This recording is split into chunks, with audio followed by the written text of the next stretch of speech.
Listen, in the jacuzzi there are no rules. If I do or say something that's unacceptable, just tell me. Bet I'll probably say some wild shit. If you say something wild, I'm gonna go even harder in on it. So David has to stop both of us. Okay. Wait a second. Hold on a second. Wait. I really got to dial into this and clear this up. Are you telling me that David is the voice of reason in this scenario? yes, exactly. Which I don't know if that's a good thing, but man, David, that is not a good look for you. I like the idea that it's like, oh my god, David of all people is the voice of reason. He's such a fucking degenerate. I mean, literally, a literal degenerate. Literal degenerate, yes. Yeah, so I've listened to some of your shows. I've not listened to all of them yet, and I've been really enjoying them. Don't say that. Okay, I'm so sorry. I'm just kidding. What? Thank you. No, he's like, oh no, don't. Oh, we could never take praise. Go on. Yeah. Don't stop. Yeah. Well, I'm super glad that you're liking the podcast, and I'm so fucking thrilled to have you on here. Yeah, you're awesome, man. I can already tell that you're fucking dope. So that I'm dope. Oh, as the kids say. Oh, that's as the kids say, you're dope. Yeah, as the kids say. I feel my cold black heart warming up. It's so sweet. As the ghosts say. Ooh, what's that? Did you hear something spooky in the distance? Is that a crick in the night? Is that a crick in the night? No, it's Spookberry Boys, back with another scary installment of spine-tingling stories. Ooh. Today, we are joined by my dear friend Fox. Hello. Hello, how are you doing, my friend? Oh, I'm actually doing quite well. I can't complain. You know, life is good. It's weird, but it's good. Yes, that's quite a mood. Welcome to the Spookberry Boys. Yes, welcome to the Spookberry Boys. Oh, Spookberry is I remember when I was younger, my brother and I would go to our uncle's orchard, and we would pick spookberries during the waning summer months. Oh, yes. Are spookberries a real thing? I feel like I don't know what's going on. Not yeah, at all. Dude. Yeah, they grow on. They're actually very similar to apples in consistency. You just said it so like the way that you said it just felt like it was a real story, and I was like, wait, is that a real thing? So can you imagine how my children felt growing up when I would tell them the most outlandish things with exactly this level of confidence and nonchalance? That's honestly like my mom. I call her, I still do it, but now she's like realized that I'm lying to her all the time. Like I'll just call her and be like, make up this story, like just to get a rise out of her. And now she just gets it. And now she's like, you're fucking lying. And I'm like, no, I'm not, I swear. I have to double down. Yeah, well, it's bad enough now that like when I do want to tell one of and three of my children are adults. I've got one small child, but three of them are adults. And when I do try to like impart something to them that is true but sounds very, as the kids say, sus. Like it takes a lot for me to dial in enough sincerity to get them to believe me. You know, they're gun shy, you know. I mean, old man, you've been fucking with us your whole life, you know. I imagine this is a high time of year for you because you're such a Halloween fanatic, Fox. You love all things spooky. Yeah, no, that's absolutely true. My lovely bride and I, you know, we kind of keep the house in a certain level of decor year round, and this time of year it's like time to go shopping for decor, right? So we go to buy all the new stuff, and I spent some time also kind of redesigning my home office a little bit, and you know, for any video content that I record here, setting up kind of a backdrop of some fun, semi-cheesy, corny, fun Halloween type stuff. I love that. That sounds awesome. I like to think it is. I want to see it. I'll send you a snap. Yeah. As the kids say. The kids say. I'm on all the social medias. I'm on the Snapchats and all of it. Yeah. Yes, I have done an Instagram. Yes. I've done Instagram. We have brought our dear friend Fox here today to read us a spooky story from his archives. Fox, I know that you are a writer. Is this one that you've written yourself, or is this one that you've pulled from that is one of your favorites? So what I want to talk to you about today is we're going to talk about one story that happened to me when I was younger. Just an event that happened.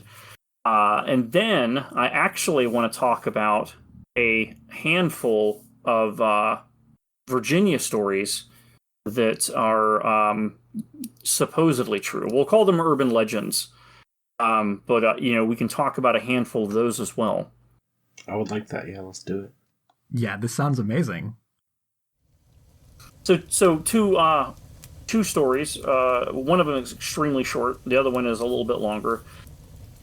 So the first one is when I first got into high school. I was probably in, ninth grade at the time, and we had a cat that stayed pregnant about 4 times a year because my parents never got her fixed, right? So she was an outdoor cat, and that just meant that 3 to 4 times a year, if I remember correctly, she was pregnant, and so we always had kittens, and we always had to give them away, and we never were allowed to keep them.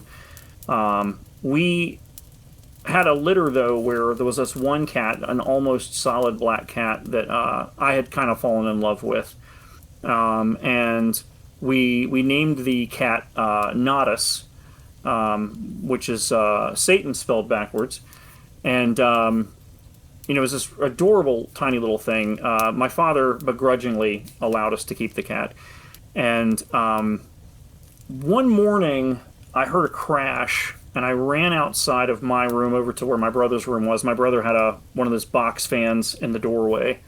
Real quick, trigger warning for animal violence. This box fan had fallen over when the mother cat had jumped over the box fan and had kicked back on it with her hind legs as she jumped over it. And when it fell, it landed on top of Nodus, and Nodus. When I found Nodus was lying there, and was very seriously injured, obviously, we realized that we weren't going to be able to save Nodus, and Nodus did, of course, did die, unfortunately, but. About a month and a half later, I was in my room, and Nodus used to run through my room and go and run and hide in my closet all the time.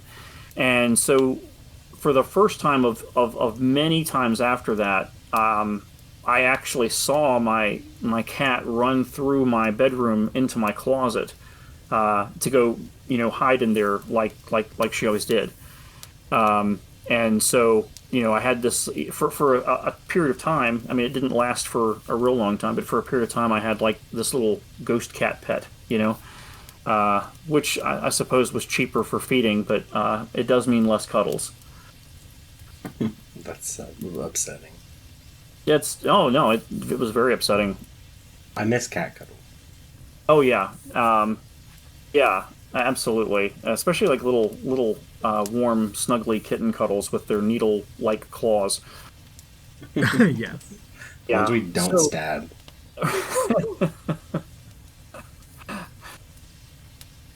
I grew up in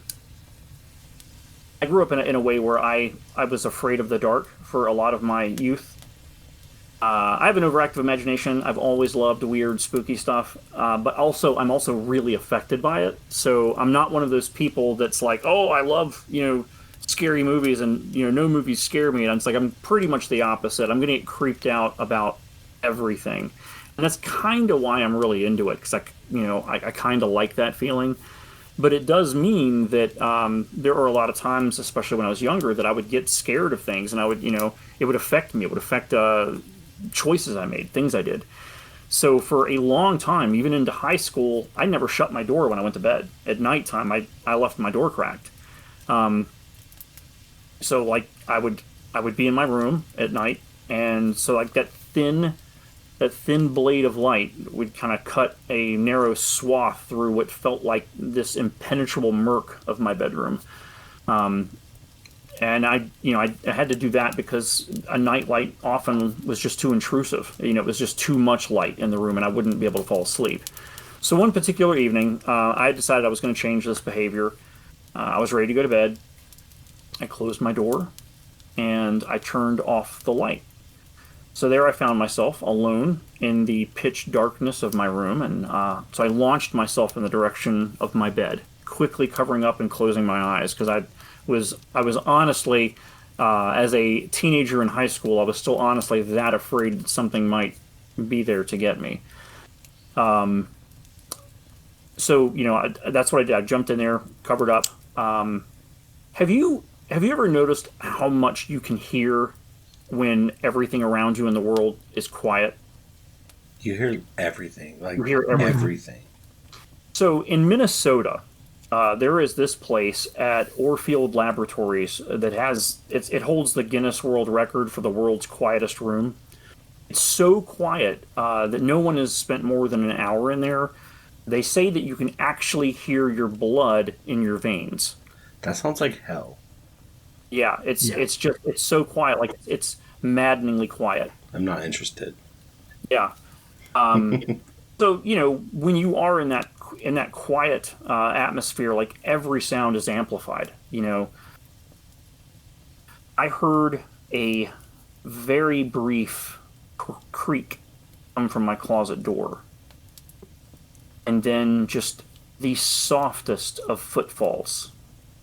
1, 2, 3, leading to the foot of my bed. And then there was silence. Again, just absolute silence. In the agonizing seconds, I didn't look up. I tried to pretend I was sleeping. You do that thing where you're under the blanket and you try not to move, and you're like, if whatever's out there thinks that I'm asleep under the blanket, that means I'm safe. Yes. Oh my God. Yes. Yeah, so that's where I was, and I thought that somehow that was going to safeguard me. So then I felt weight on the lower portion of my legs, as if something had sat on the foot of my bed, making sure to also sit precisely where my legs were. It sat there and it stayed there. I didn't open my eyes. I didn't move. But at some point, I did lose consciousness. I think, looking back, the reason that I was able to fall asleep was because somewhere in my head, I don't think I truly believed what was happening. The rational portions of my brain were searching for some mundane explanation that would satisfy me enough to allow slumber to cautiously take hold. So this went on every single night until I eventually couldn't take it anymore. Do you know how many nights it was? Can you guess how many nights it was that I lasted before I stopped? 1? 10. Or closer, it was 3. It was 3 nights. That's all that I lasted. 3 nights of a mixture of panic and denial. On the 4th night, I cracked open the door, giving way to that familiar sheet of light to the rest of the house, letting it come in and sort of connect me. And at that point, I never had to deal with it again. But as I got older, as an adult, you're familiar with sleep paralysis? Yeah, a little bit, yeah. So I've dealt with it a number of times. You hear people talk about the sleep paralysis demon, and I've read a lot of different things about it, about what it could be, what it might be. What I do know is that if you're in the moment of sleep paralysis, no matter how much you think it sort of just goes away. It doesn't matter. I can sit there and try to rationalize it all I want, but in that moment, I've laid in bed in that moment and had a sensation, knew or saw that there was a thing there in the room with me, felt that thing touch me. Sometimes later on, after that those initial 3 days, later on, being in a situation where I could see that thing touching me, and not able to move, not able to call out, knowing that you're kind of awake and you're kind of asleep, and eventually, like, you're able to like move a toe or move a finger, and the level of panic of trying to get that to do something. Like, if I put everything into this foot, can I move my foot enough to make noise that will get someone to come and help me? And I'm not sure what is behind that.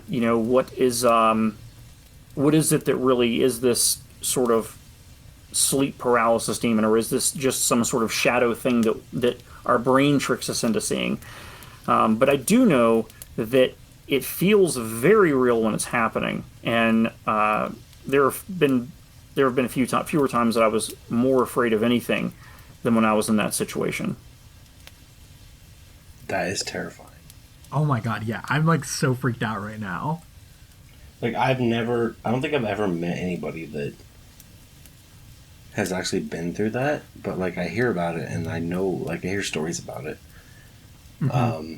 But I don't think I've ever met anyone that has been through it, and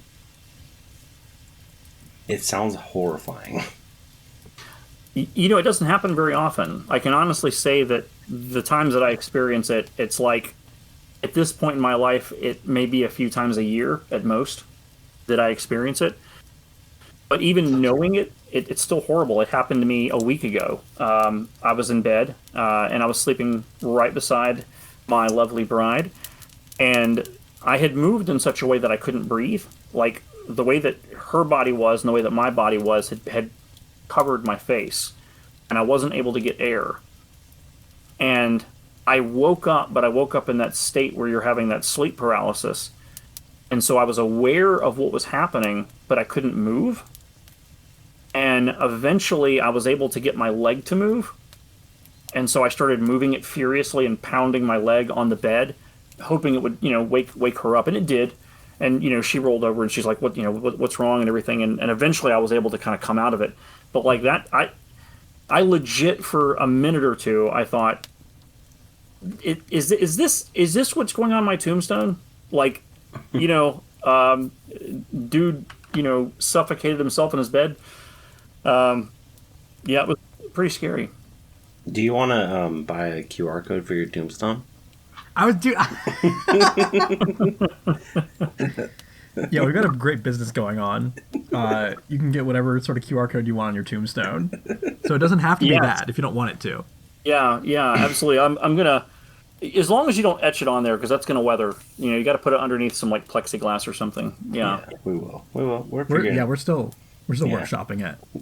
It's my QR code is just gonna take the person to like a series of the most creepy, disturbing videos they've ever watched. Just like, it's just going to be a marathon of really unsettling, bizarre videos that there's no explanation for.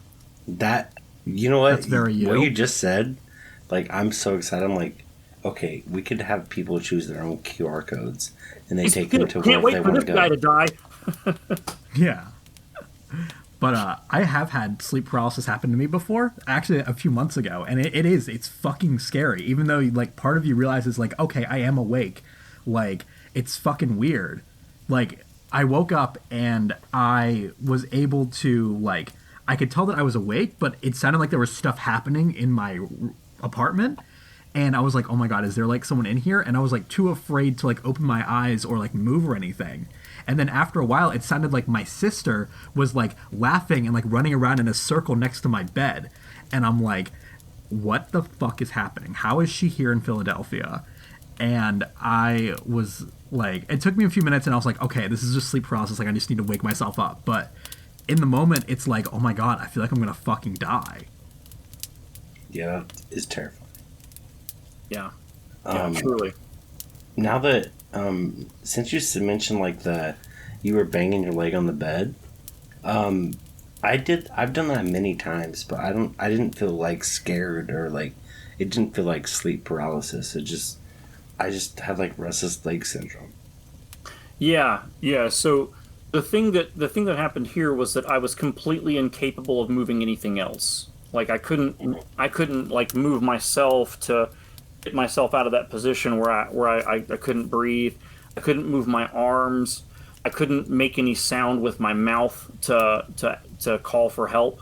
There was nothing that I could move. I was just you're just sort of like locked in your brain, and you can't get out of your brain. That's spooky. Mm-hmm. Big spook. I think I had sex with a ghost once. All right, would you like to go into more detail there? No, that's it. That's all. Yeah. No, I don't want to go into detail. Was anyone slimed? Huh? Ghosts, they slime you. You've watched Ghostbusters, right? Yeah. Okay. No, nobody slimed or got slimed. I'm sorry to So hear it was that. unsuccessful. That is what you're telling us. It was bad sex. It was bad ghost sex. Yeah, that's Bad Ghost Sex. I used to be in a band called Bad Ghost Sex. That's a good name for a band. Yeah, and when I was younger, it was a goth band I was in. Definitely, yeah. Yeah. Wow. Well, those were fucking awesome stories, Fox.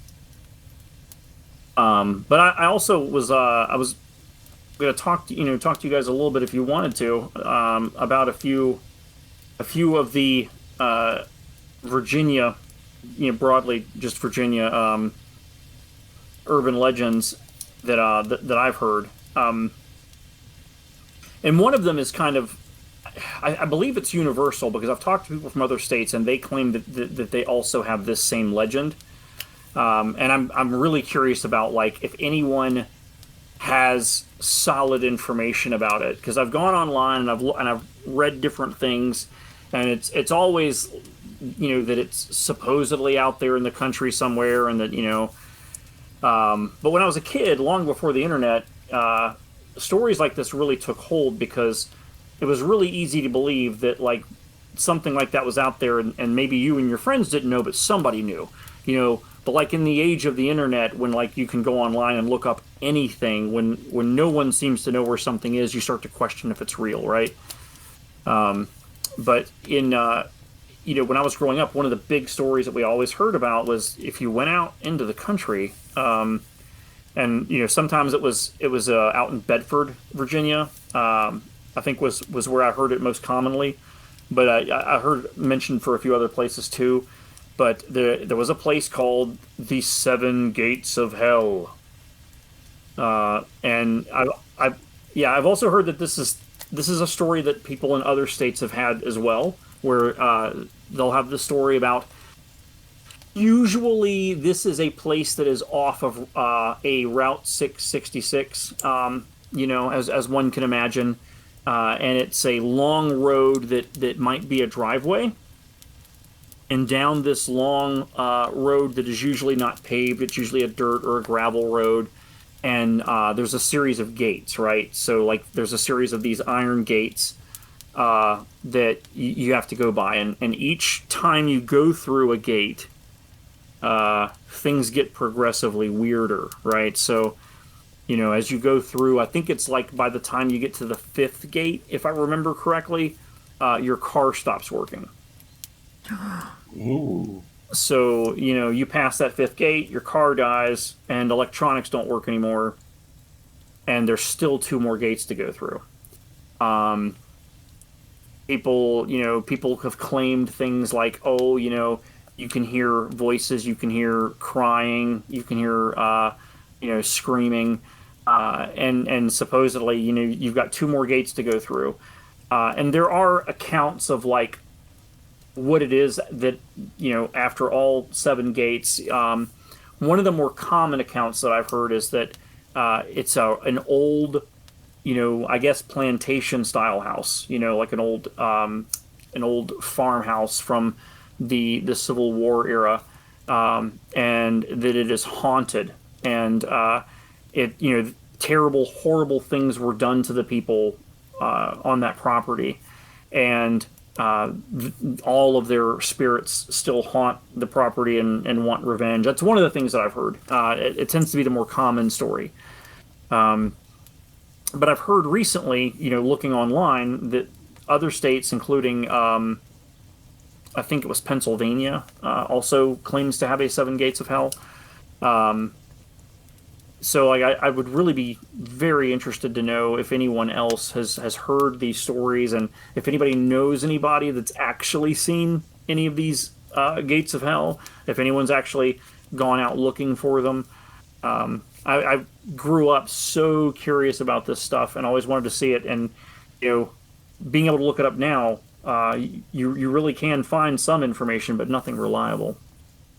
Right. And if there's one in Pennsylvania, I know a lot of people up there, and some people who grew up in like rural, like middle of nowhere mountain Pennsylvania. So like, I feel like if anyone would know, it would be them. Yeah. If you hear anything, that would be. I'd love to hear any kind of accounts that that people might have for it. It's crazy and interesting. I don't think we had anything like that in California. Oh, really? At least not in my area, but I did grow up away, like, pretty close to the Manson Ranch. Like, there's like the one that he hid out in when he got caught.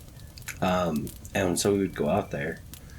And I also heard from a friend that they used to go do like ghost hunting stuff at night there, and it was kind of spooky. But like, I don't know. The only thing that we really did was like it was in the middle of the desert, and so people would go to caves all the time. So like we had like caves that were like, oh, if you go in this cave, if you go deep into it, you're gonna find this room, and it's like where they worship the devil, and like that was like our thing.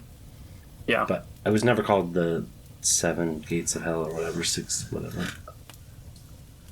It's that was a thing that I grew up with a lot. Was every story in at some point, it almost always involved devil worship at some point. That was always the thing. Yeah. If there's something bad happening, it's devil worship. Got to be devil worship. Yeah.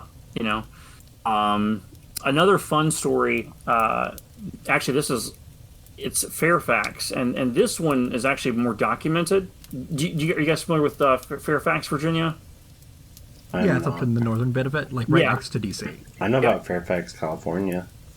Yeah, it's a little further away. Basically the same. Yes, basically same thing. Practically sister cities, if I remember correctly. So there's a story in Fairfax about the Bunny Man. That sounds scary. I'm not interested. How do I turn this podcast off? I don't know this person well enough to tell if that's sarcasm. It is sarcasm. Yeah. Okay. If I spook you too much. So the Bunny Man is a story that originated, if I remember correctly, back in the 1970s. And so there were sightings of a man wearing a rabbit costume, and he would attack people with an axe or a hatchet. So like there's this Colchester overpass. It's an old railway overpass near Clifton, Virginia, which is in Fairfax County. And that's where a lot of the stories take place around over there. Like one of the stories that I've heard is, back during the 70s, this prison bus was transporting some people to a mental institution, and of course it crashed, as they do. And a lot of the prisoners got out and they ran away, and they rounded up all of them except one guy. One guy who was destined to become the Bunny Man. He apparently, like, people were finding bunny or bunny rabbit carcasses and rabbit skins in like weird places. And that's when the story started about this man in a rabbit costume threatening people with an axe. As that apparently he was he's out there. I think they made like a B movie about it, if I remember correctly. That there's a B movie out there that is inspired loosely by this this story of the Bunny Man. I feel like I can see the picture in my head as like a tall dude in a bunny outfit holding an axe. I'm unfamiliar with this story, but I think I'm good on meeting the Bunny Man. I think that, I'm happy to keep a respectable distance from him and just leave it at that with him. Do you know what it kind of reminds me of in a weird way? Do you guys remember that thing that happened a few years back with the clowns? Yeah. Oh, we talked about that actually. One of the episodes we talked about that. Yeah, we were just talking about that. I was just thinking about that. It was a fear of mine because I was like, every time I went to my car, I'd be like, I know there's going to be a fucking clown out here trying to murder me. I mean, like, it was so weird. It just seemed like there was this moment where a bunch of independent people decided around the country we're going to dress up as clowns and just stand menacingly in the distance. And it's such a strange thing. It happened, and it was like, it goes on for a relatively short period of time. At the time, it seemed like it was a lot longer. I remember because we were kind of making jokes about it, but at the same time, also going, is there something happening that that maybe we should be aware of? That we should be aware of. Yeah, that it was really weird though, and I think about that like, I wonder if there's I haven't actually done any research on that. I wonder if there's like some interesting like urban legend type stuff that's been done about the clown sightings a few years ago. I wonder if there's a place where I can sign up to be a clown. Like, what if I want to get in on the fun? You too can be a dropout at Clown College. That's right. Listen, Steve-O from Jackass fame, he was a dropout at Clown College. And look at him now. Yeah, look at him go. Yeah. I mean, hang on to your dreams. Patton Oswalt does a bit where he talks about a clown at a party he takes his daughter to, and they had hired a clown, and it was another kid's birthday party. He's talking to the mom, and she's like, "Yeah, we hired this clown. He hasn't showed up. I'm kind of mad." And then, like, way off in the distance, they're at this park, and way off at the distance, coming out of the tree line, is the clown. Nope. Bye. Not and he just sort of ambles towards them, not even running. And like the whole encounter with the guy that's the clown is just really weird. And he talks about how the lady says that she's really pissed off, but I kind of want to see where this goes. Well, this episode is awesome. It's so good. I could sit here and talk to you about this spooky stuff for hours. So let's do 2 more hours. 2 more sips. I've got some peach schnapps here somewhere. Give me a second. Sit down and get real comfortable. Get real comfortable. Have a drink. Yeah. No, I've had a good time talking with you as well. I wasn't 100% sure what to expect, and probably, let's be honest, you guys weren't really 100% sure what to expect from me either. If we're being fair, I definitely wasn't, because I don't know you like that, but like David knows you. So I expected us to like sit down and have a bit of a goof, and then you tell us some fun spooky stuff, and I think that was all accomplished. But as far as the whole process of having a guest on here, we're like woefully like we have no idea what the fuck we're doing. Yeah, we're just playing it by ear every time, basically. Yeah, but I think that you guys are playing it by ear in the best possible way. You're having a blast, and it's a fun thing that you've got going on. the laughter and the joking between the two of you is infectious, and it's very enjoyable. I'm Oh, thank you. Yeah, I'm very appreciative to be able to come on here and hang out and chit chat with you guys. It's great. I love being able to hang out and talk. Yeah, we definitely. I want to. I think we should do something again sometime and just like have a full episode. Because yeah, you seem really cool, and this is fun, and I could, like I said, I could keep going forever. Yeah, if you're interested, you are more than welcome to come back, Fox. Oh, yes. I'm 100% interested. Yeah, it would be great. And I, honestly, like if we do this later on, I'll set a lot of time ahead of time. I'll really have a good span of time to really prepare something super special for you fine boys. That'd be awesome. Thank you. I can't promise we'll know any better, like what to do when having a guest on, but we will have fun. Exactly. Yeah, well, I mean that's the main thing, right? That's what matters. Yeah, that's the main thing. Yeah. So before we let you go, was there anything that you wanted to promote? Oh, anything that I want to promote? Yeah. So, yeah, thank you, David. So on my own, as Fox, I do a couple of things that I'm still defining them out. I'm still parsing out exactly what this is. So, I enjoy things that are spooky and creepy and weird, and I also enjoy humor, and I like to try to combine some of those things together. And I have a project that I've been working on called Your Infernal Daddy, which is sort of a, if you think of like horror hosts in the realm of like Vampira and Zachary and even like Elvira.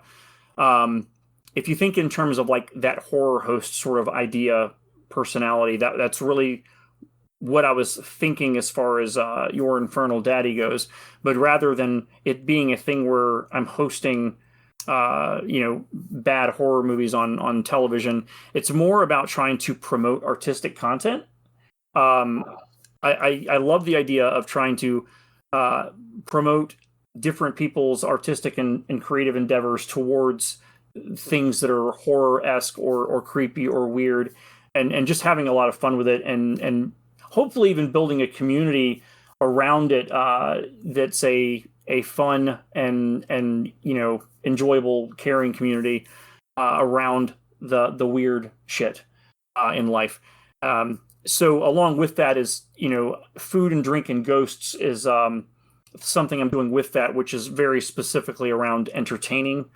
Have some food, have some drink, have some ghosts. It's from a line from Vincent Price from The House on Haunted Hill.